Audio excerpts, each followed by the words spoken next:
எல்லோரும் கண்களை மூடி ஜெபம் பண்ணுவோம். அன்பின் பரலோக பிதாவே, இந்த நல்ல நாளை எங்களை காண செய்ததுக்காக நன்றி அப்பா. இந்த நல்ல நாளை நாங்கள் பார்க்க செய்தது நன்றி ராஜா. நாங்கள் ஒவ்வொரு நாளும் உயிரோடு இருப்பதே சுத்த கிருபை ராஜா. ஒவ்வொரு நாள் நாங்கள் நிர்மூலமாகவும் சுத்த கிருபை ராஜா.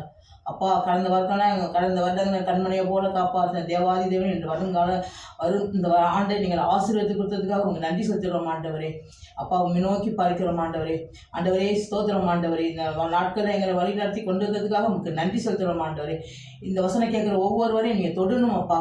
யாராருக்கு என்னென்ன வசனம் போகணும், யார் உள்ளத்தில் நீங்கள் பேசுங்க ஆண்டவரே. ஆண்டவரே, இந்த ஜெபத்தை நீங்கள் கேட்கறதுக்காக நன்றி செலுத்துகிறோம் ஆண்டவரே. இதை பார்க்குற ஒவ்வொருவரையும் நீங்கள் ஆசீர்வதிக்கிறதுக்காக நன்றி செலுத்துகிறோம் ஆண்டவரே. நீ சர்வ வல்லமை தேவன் அப்பா. தேவாதி தேவனே ஆராதிக்கிறோம் ஆண்டவரே. நோக்கி பார்க்கிறோம் ஆண்டவரே. அப்பா, இந்த ஜெபத்தை கேளுங்க ஆண்டவரே. இந்த விண்ணப்பத்துக்கு பதில் கொடுங்க ஆண்டவரே. இந்த வசனம் போகிற ஒவ்வொரு வீட்டையும் நீங்கள் ஆசீர்வதிக்கிறதுக்காக நன்றி செலுத்துகிறோம் ஆண்டவரே. இயேசு கிறிஸ்து நாமத்தில் ஜெபிக்கிறோம் நல்ல பிதாவே, ஆமேன்.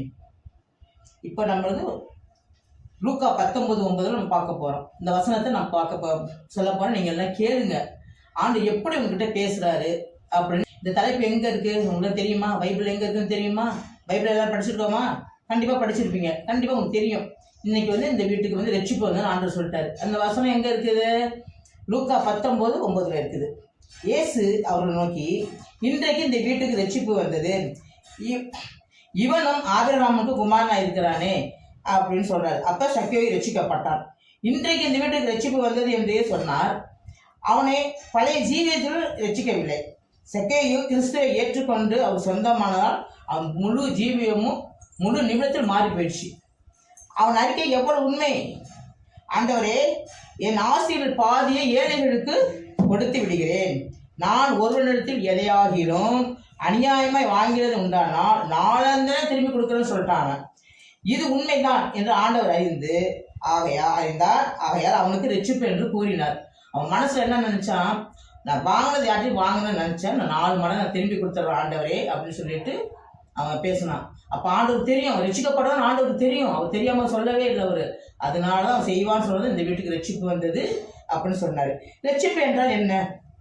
பாவத்திலிருந்து தண்டனையிலிருந்து விடுதலை பெறுவது ரட்சிப்பாகும். ரட்சிப்படை நம்ம என்ன செய்யணும்? அப்போஸ்தலர் 16:31 கர்த்தராகிய இயேசு கிறிஸ்து விசுவாசி, அப்பொழுது நீயும் வீட்டாரும் ரட்சிக்கப்படுவீர்கள் அப்படின்னு இருக்கு. நாம் ரட்சிப்படையுடனான நிகழ்வது என்ன? பரிசுத்த ஆவியானவர் மூலமாக நாம் தேவனுடைய குடும்பத்தில் மறுபடியும் பிறக்கிறோம். நீ மறுபடியும் பிறக்க வேண்டும் என்று இயேசுவானவர் குறிப்பிட்டது இதுவே. யோவான் 3:3 என்ன சொல்றாங்க? இயேசு அவனுக்கு பிரதித்திரமாக, ஒருவன் மறுபடியும் பிறக்காவிட்டால் தேவனுடைய ராஜ்யத்தை காண மாட்டேன் என்று மெய்யாகவே உனக்கு சொல்லுகிறேன் என்றார். யோவான் 3:4 அதுக்கு என்ன சொல்றாங்க? அதற்கு நிக்கோதேமு, ஒரு மனுஷன் முதிர் வயதாகில் எப்படி பிறப்பான்? எப்படி திரும்பி பிறக்க போறான்? அவனுக்கு சந்தேகம் வந்துச்சு அந்த நேரத்தில்.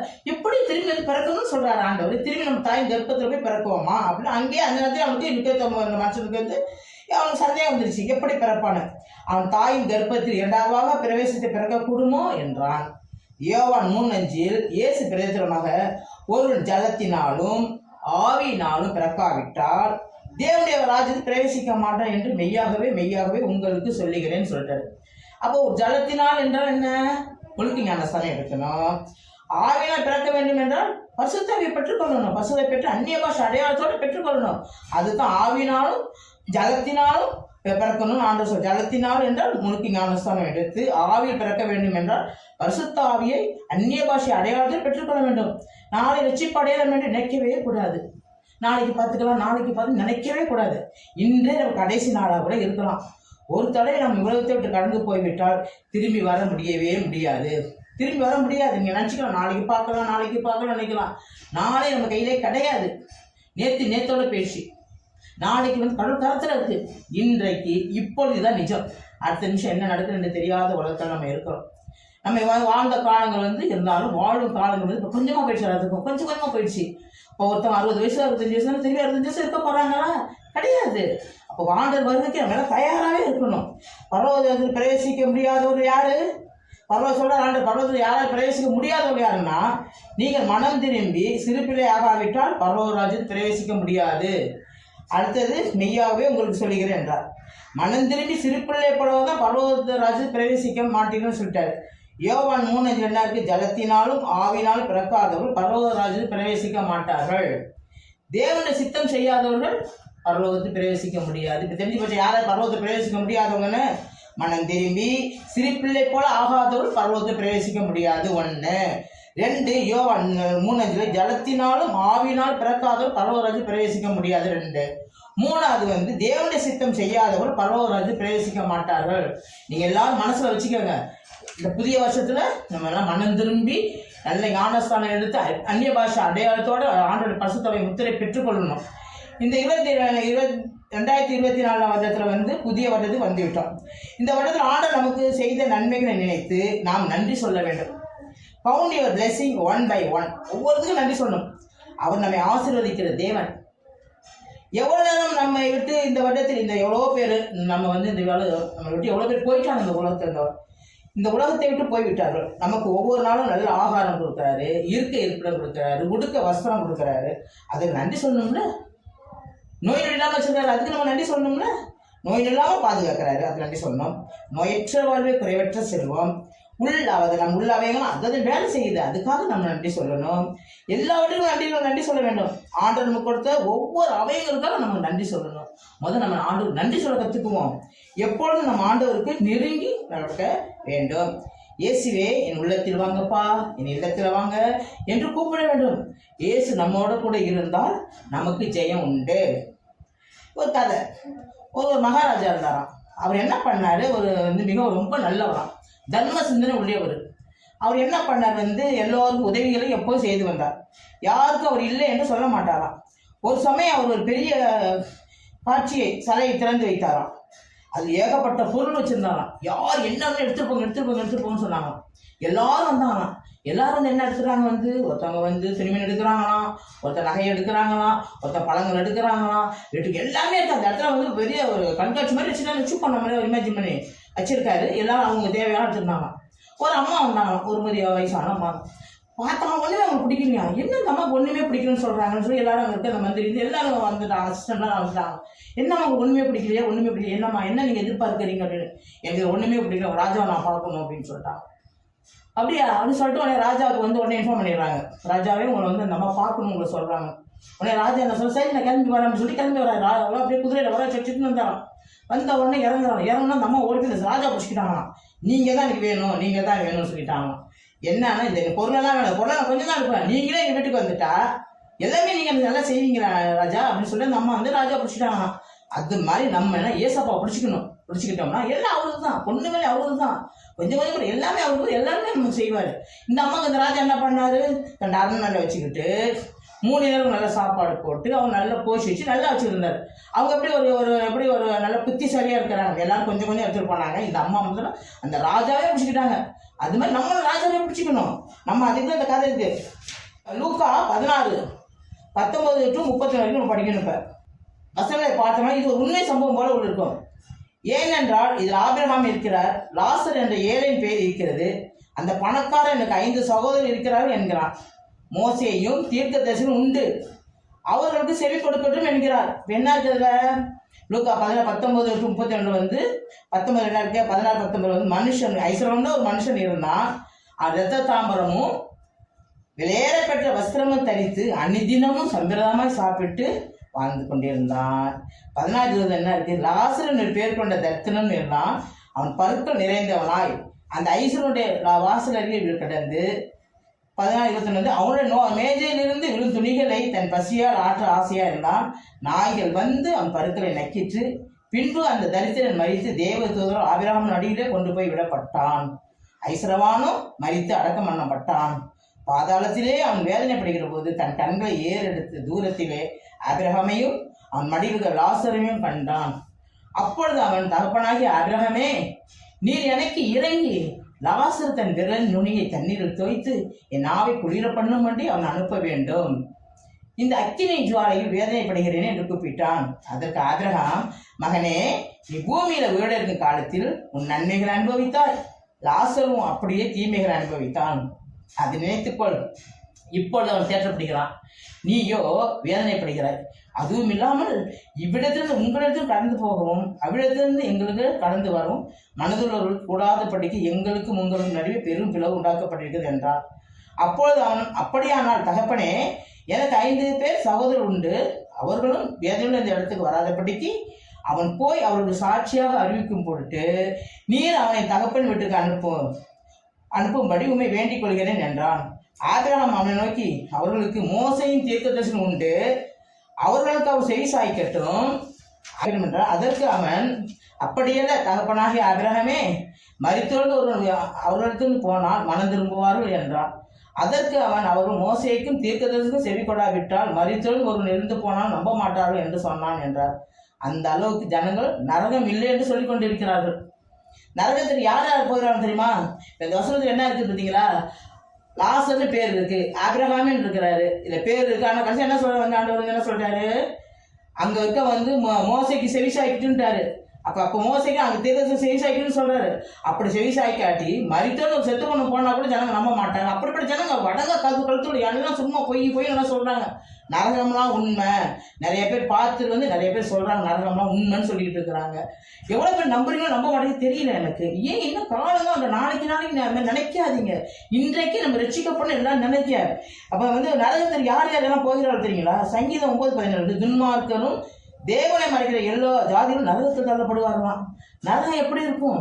பாரில் என்றும் புறம்பான இருள் என்றும் எரி நரகம் என்றும் அக்கினி சூளை என்றும் அக்கினி கடல் என்றும் வாதியின் புகை என்றும் அழுகையும் பற்கடிப்புற இடம் என்று விவரிக்கப்பட்டிருக்கிறது. சும்மா சொல்ல முடியுமா? ஒரு இடத்த பார்த்து சொல்ல முடியுமா? நம்ம ஒரு இடத்துக்கு போகிற இந்த இடமா இப்படி இருக்குது, நாங்கள் ஒரு கார்டன் போனோம், கார்டன் இந்த மாதிரிலாம் இருக்குன்னு சொல்லும் போது நம்ம என்ன போய் சொல்லுவோம். அப்படிலாம் பார்த்துட்டு தான் சொல்லுவாங்க. அதை உண்மை தான் சொல்லுவாங்க. உண்மை போய் தான் சொல்லிட்டு இருக்க மாட்டாங்க. இதெல்லாம் உண்மை நடந்ததான் சொல்லிட்டு இருக்காங்க. இப்போ எல்லாரும் பாஸ்போர்ட் எடுத்துட்டீங்களா? எல்லாம் பாஸ்போர்ட் எடுத்துட்டீங்களா? பார்க்கலாம் பாஸ்போர்ட் எடுத்துட்டீங்களா? இப்போ கேட்பீங்க, எதுக்கு சிஸ்டர் பாஸ்போர்ட், எதுக்கு எங்களுக்கு பாஸ்போர்ட், எங்கே போப்பான்னு நீங்கள் கேட்பீங்க. அதான் கேட்குறீங்க, எதுக்கு பாஸ்போர்ட்டே நிற்கிறீங்க? நாம் எப்போ ஃபாரின் போகிறோன்றதானே நிற்கிறீர்கள். நாம் எல்லோரும் பரலோகம் செல்ல வேண்டும். அதற்கு பரலோக முத்திரையான பரிசுத்தாவின் அபிஷேகத்தை அந்நிய பாஷை அடையாளத்தோடு பெற்றுக்கொள்ள வேண்டும். அதுதான் நாம் பரலோகம் செல்ல வேண்டிய பாஸ்போர்ட். ஒருத்தன் கடவுளை வேண்டிக் கொண்டானா, கடவுளே எனக்கு லாட்டரி சீட்டில் 1 கோடி பணம் வேணும்னு வேண்டிக்கிட்டே இருந்தான். சரி, வேண்டிக்கிட்டே இருக்கிறான். ரொம்ப நாள் எடுத்துறான், தினமும் பிரார்த்தனை செஞ்சுட்டே இருக்கலாம். நாட்கள் வாரங்களாச்சு, வாரங்கள் மாதங்களாச்சு, மாதங்கள் வருடங்களாச்சு. தினமும் ஜபம். ஆண்டவரே எனக்கு 1 கோடி விடணும், 2 கோடி விடணும். சரின்ட்டு வந்தார். ஆண்டவர் வந்தார். இவன் ரொம்ப நாள் கோபத்தில் இருக்கும்போது, ஆண்டவரே எங்கே நீங்கள் போனீங்க அப்படின்னு கேட்கும்போது ஆண்டவர் இறங்கி வந்தார். என்னப்பா அப்படின்னு கேட்குறாரு. எனக்கு 1 கோடி பரிசு விடணும் லாட்டரி சீட்டில் இருந்து. சரி, 1 கோடி. சரி, என்ன செய்ய போகிறேன் அப்படின்னு கேட்குறாரு. வீடு வாங்கணுன்றான், உலக பிரகாரம் எல்லாம் சொல்கிறான். சரிப்பா, சரி எல்லாமே வாங்கலாம். அதுக்கு முன்னாடி என்ன பண்ணான்னு கேட்குறேன். என்ன பண்ணான்னு முதல்ல லாட்டரி சீட்டு வாங்கினியா? முட்டாள முதல்ல லாட்டரி சீட்டு வாங்கடா, அப்புறம் பார்க்கலாம் கொடுக்காது அப்படின்னு சொன்னாராம். அது மாதிரி லாட்டரி சீட்டு கேட்கும்போது நம்ம ஆண்டவர் பரலோகம் வரணும்னா பரலோக முத்திரையை பெற்று நம்ம பரலோகம் போக முடியும். பரலோக முத்திரை எப்படி போக முடியும்? நீங்கள் எல்லாம் சொல்லிட்டு இருக்கிறீங்க. சாதாரணமாக ஒரு கவர்மெண்ட் வேலையில் இருக்கிறாங்க. சென்ட்ரல் கவர்மெண்ட்டு, ஸ்டேட் கவர்மெண்ட்டு, எவ்வளோ பேர் நல்ல மாலில் வேலை செய்கிறவங்க இருக்கிறாங்க, ஏர்போர்ட் வேலை செய்கிறவங்க இருக்கிறாங்க, ஸ்கூல் அங்கேருந்து வேலை செய்யணும். என்ன பண்ண கல்ச்சர் ஒரு ஐடென்டி கார்டு போட்டிருப்பாங்க. இப்போ சென்ட்ரல் கவர்மெண்ட் வேலைன்னா அவங்க தான் அந்த வேலைக்கு போக முடியும். ஒரு சிபிஐ இருந்தாலும் அந்த ஐடென்டி கார்டு தான் உள்ளே போக முடியும். ஏர்போர்ட் அந்த ஐடென்டி கார்டு இருக்கணும், எல்லாரும் போக முடியாது. ஒரு மாலில் வேலை செய்யணும், அந்த கார்டு அந்த கடையோட ஐடென்டி கார்டு தான் அவங்க உள்ளே இருப்போம், அந்த நான் போக மாட்டேன். அது மாதிரி தான் நம்ம பரலோக முத்திரையான பரிசுத்தாவியை பெற்றுக்கொண்டால் தான், நல்ல ஞாபகம் வச்சுக்கோங்க, பரிசுத்தாவை பெற்றுக்கொண்டால் தான் நம்ம பரலோகம் செல்ல முடியும். அந்நிய பாஷை அடையாளம் அந்த பரலோகத்தில் போகிறது அந்த ஐடி கார்டை நம்ம வாங்கிக்கணும். சும்மா தான் இல்லை அப்படின்னு சொல்லாதீங்க, சும்மா தர்க்கம் பண்ணாதீங்க. தர்க்கம் பண்ண ஒரு கூட்டம் இருக்கு, எப்போ தர்க்கம் பண்ண ஒரு கூட்டம் இருக்கும். அப்படிலாம் கிடையாது. அப்படிலாம் நான் ஒரு சொன்ன ஆளு தான் நானும். அப்புறம் ஆண்டு என்னோட பேசும்போது அப்படிலாம் இல்லை, உலக பிரகாரம்லாம் போகாதீங்க, இன்னும் எவ்வளோ நாளைக்கு இந்த உலகத்தில் இருக்க போகிறோம். ஆனால் என்ன சொல்கிற மாதிரி சங்கீதத்து 90 என்ன இருக்குது? ஒரு மனுஷனுக்கு ஆயுசு நாட்கள் 20 வருஷம், பலத்து 2 வருஷம், மேன்மையது என்ன? மருத்துவம் செஞ்சவன் தான். அதனால நம்ம உலகத்தில் இருக்கிற வரைக்கும் என்னத்தை எடுத்துகிட்டு போகிறோம்? ஒன்றுமே கிடையாது, ஒன்றுமே எடுத்துகிட்டு போக மாட்டோம். எதுக்கு சேர்த்து அதை சேர்க்கிறேன், நம்ம ஆத்மாவை சேர்த்து, அடியாத ஆத்மாவை சேர்த்து வைப்போம். இப்போ இறுதியாக இருந்தவங்களெல்லாம் பரலோகத்தை கண்டிப்பாக பெற்றுக்கொண்டு பரிசுத்தாவின் அபிஷேகத்தோடு பெற்றுக்கொள்ளுங்க. எல்லாரும் சும்மா ஏனந்தாலும் இருக்காதீங்க. காலங்கள்லாம் ஓடி போயிடுச்சு. 2026 நம்ம வந்துட்டோம். நம்ம நாளைக்கு பார்த்துக்கலாம். இன்னைக்கு நல்லா உலகம் நல்லா சாப்பிடுவோம் அப்படிலாம் நினைக்காதீங்க. எவ்வளோ நாளைக்கு இப்படி இருக்க போகிறோம்? வேண்டாம், மகன் நமக்கு ஒரு அறியாத ஆத்மா ஆண்டவர் கொடுத்துருக்காரு. அதுக்கு தான் நியாய தீர்ப்பு நடக்கும். ஆவி தந்த தேவன்கிட்ட போயிடுது, சரீரம் மண்ணுக்கு போயிடுது. அறியாத ஆத்மாவுக்கு தான் நியாய தீர்ப்பு நடக்கும். இறுதியில் இயேசு கிறிஸ்து நம்முடைய காலத்திலும் நம்முடைய தலைமுறையிலும் நிச்சயமாக வருவார். நீ விசுவாசித்தாலும் சரி, விசுவாசிக்க விட்டாலும் சரி, ரட்சிக்கப்பட்டாலும் சரி, ரட்சிக்கப்படாவிட்டாலும் சரி, ஞானஸ்தானம் எடுத்தாலும் சரி, ஞானஸ்தானம் எடுக்காவிட்டாலும் சரி, பரிசுத்தாயை பெற்றாலும் சரி, பரிசுத்தாயை பெறாவிட்டாலும் சரி, பரிசுத்தமாய் ஜீவித்தாலும் சரி, பரிசுத்தமாய் ஜீவிக்க விட்டாலும் சரி, இயேசுவை சந்திக்க ஆயத்தப்பட்டாலும் சரி, ஆயத்தப்படாவிட்டாலும் சரி, நிச்சயமாக வருவார். அவரை சந்திக்க நீங்கள் ஆயத்தமாக இருக்க வேண்டும். நீங்கள் பூமியில் வாழும் நாட்களில் கிறிஸ்துவுக்கு மறுபிறப்பின் அனுபவத்தை பரிசுத்தாவின் மூலம் பெற்றிருந்து மரித்தால் உங்கள் ஆத்துமா பரலோகத்திற்கு எடுத்துக்கொள்ளப்படும். ஒரு கதை என்னன்னா, ஒரு ராஜா இருந்தாலும் அவர் என்ன பண்ணார், ஒரு முனிவர் காலை கும்பிட்டு கும்பிட்டாரு. முனிவர் சபையில் பேசி முடிச்சிட்ட பிறகு ராஜா இறங்கி முனிவர் காலை தொட்டு கும்பிட்டாராம். உடனே மந்திரி கோவம் வந்துருச்சான். என்ன ராஜாவே, இந்த நாட்டுக்கே நீங்கள் ராஜாவாக இருக்கும்போது போய் இந்த முனிவர் காலை போய் தொட்டு போய் காலை வணங்குறீங்களே அப்படின்னு சொல்லுவோம். உடனே ராஜா ஒன்றுமே சொல்லலையாம். சொன்னோன்னா இருந்தாலும் மந்திரி ராஜா ஒரு ராஜா போய் நல்ல கிரீட்டுகளும் வச்சுட்டு போய் கிரீடத்தை வச்சு நம்ம முனிவர் காலை சாதாரண பிச்சைக்காரமாக இருக்க காலில் விழுந்தா யாரும் வந்துப்பா மந்திரிக்கு பிடிக்கல. மந்திரி கட்டு ராஜாவுக்கு பதில் கொடுக்கல. அடுத்த என்ன பண்ணாரா, நீங்கள் போய் கடையில் போய் ஒரு ஆட்டுத்தலை, ஒரு மனுஷன் தலை, ஒரு புளித்தலை 3 தலை வாங்கிட்டு வாங்க அப்படின்னு சொன்னாராம். எதுக்கு ராஜா, நீ போய் வாங்கிட்டு வா அப்படின்னு சொல்லிட்டாராம்.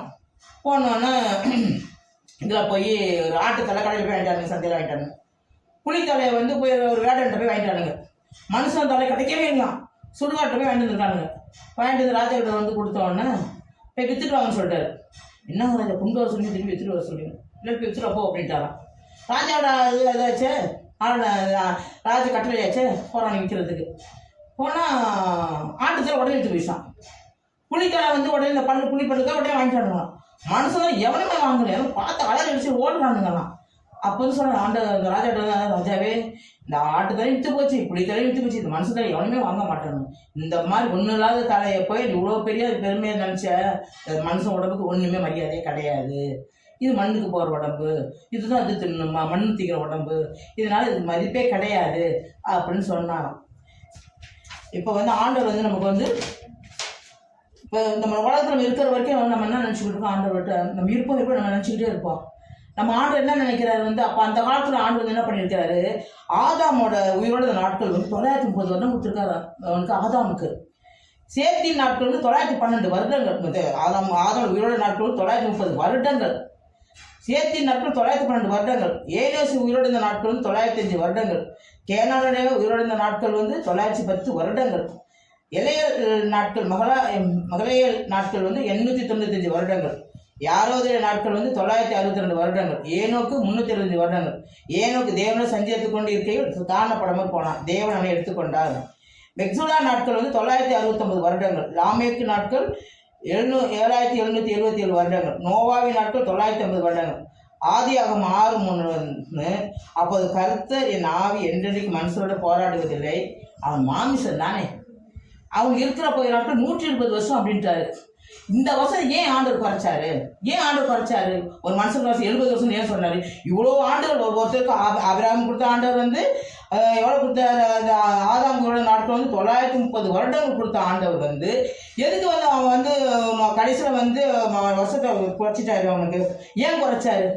எது குறைச்ச இருக்கும்போது ஜனங்க பாவத்தில் விழுறாங்க, நிறைய பாவம் செஞ்சு அழிகிறாங்க. அதனால ஆண்டு எல்லாத்தையும் குறைச்சிட்டு வந்துட்டார். குறைச்சி போ, இந்த வருஷம் தான் உனக்கு ஆயுசு நாட்கள் 70 வருஷம், இதுக்குள்ளே நீ இரு. அதுக்கு மனுஷன் ஆடி அடங்கி எல்லாம் பண்ணி எல்லாத்தையும் நரகத்துக்கு கொண்டு போயிடான்.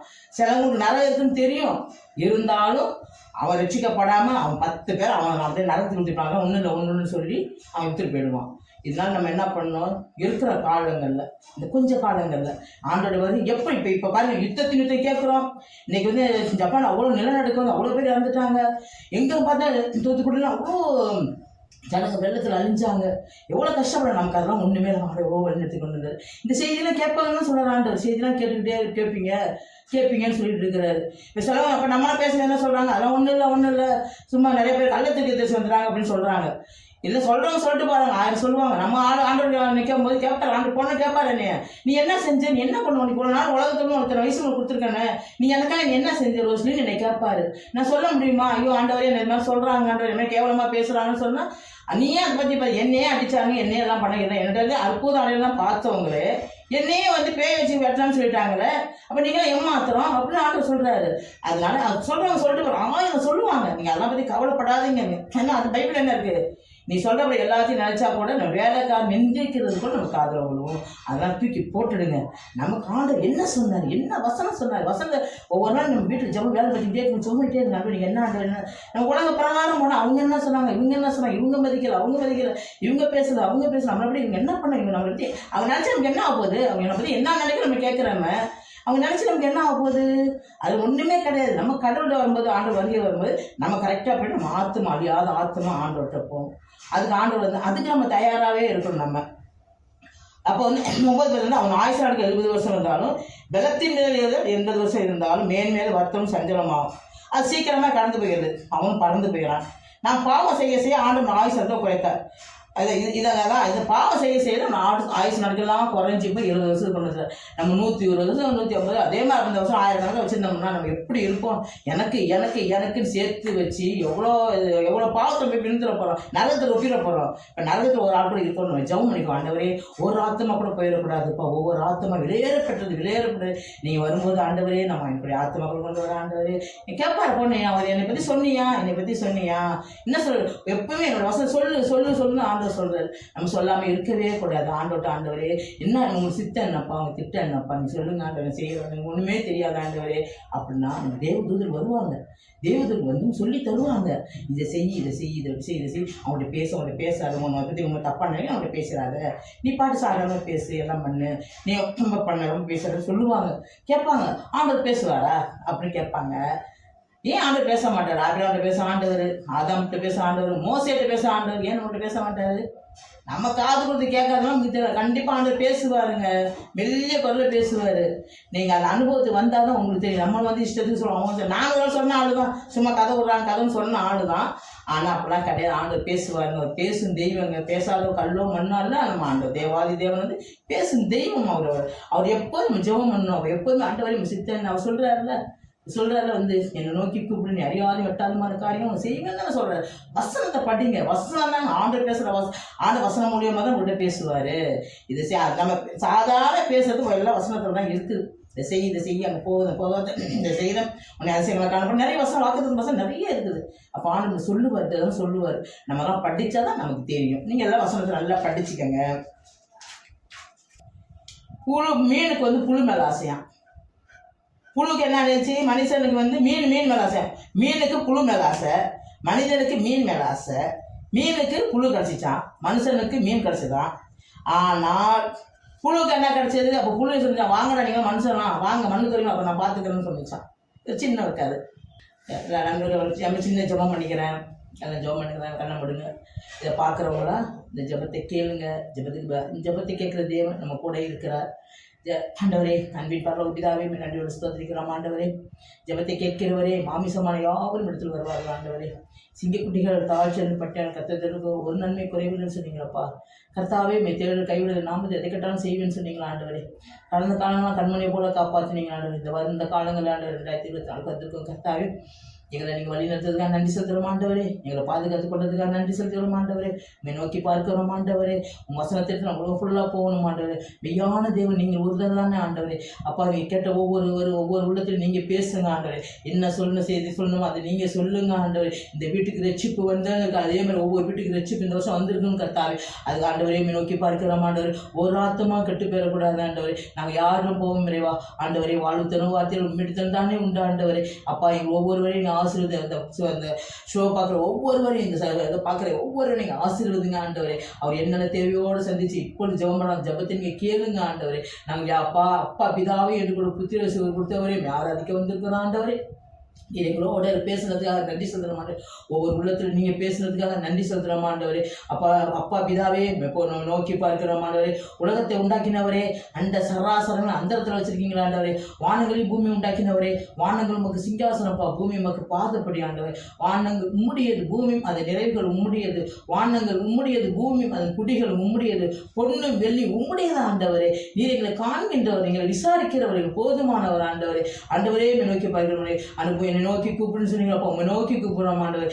அறியாத வெட்டாதமான பெரிய காரியங்கள் அறிவிப்பேன் என்று சொன்னீங்க ஆண்டவர். அப்பா நாங்கள் என்ன செய்யணும், சமூகத்தில் நாங்கள் வந்திருக்கிறோம் ஆண்டவர். நாங்கள் மண்ணான மனுஷன் ஆண்டவர். அப்பா நீங்கள் சொன்னீங்களா நான் மனுஷனோட போராடுறோம் மாமிசனானு என்று சொன்னீங்களா ஆண்டவர். நாங்கள் ஒன்றத்தில் ஒன்றுமே இல்லை ஆண்டவர். ஆண்டவரே நோக்கி பார்க்கிறோம் ஆண்டவர். எங்கள் சுவாசத்தை நீர் வாங்கி கொண்டா நாங்கள் மண்ணுக்கு போயிடுவோம் ஆண்டவரே. ஆண்டவரே நோக்கி பார்க்கிறோம். ரீமாக்காபாரியோட ஜபத்தை கேளுங்க, விண்ணப்பத்துக்கு பதில் கொடுப்பேன் என்று கத்த சொல்ல ஷாமாரி பாபா ரீகா பாபா லக்கா பாரிஷா பாரி பாபா இயேசு கிறிஸ்து நாமத்தில் ஜெபங்கள் நல்ல பிதாவே, ஆமென்.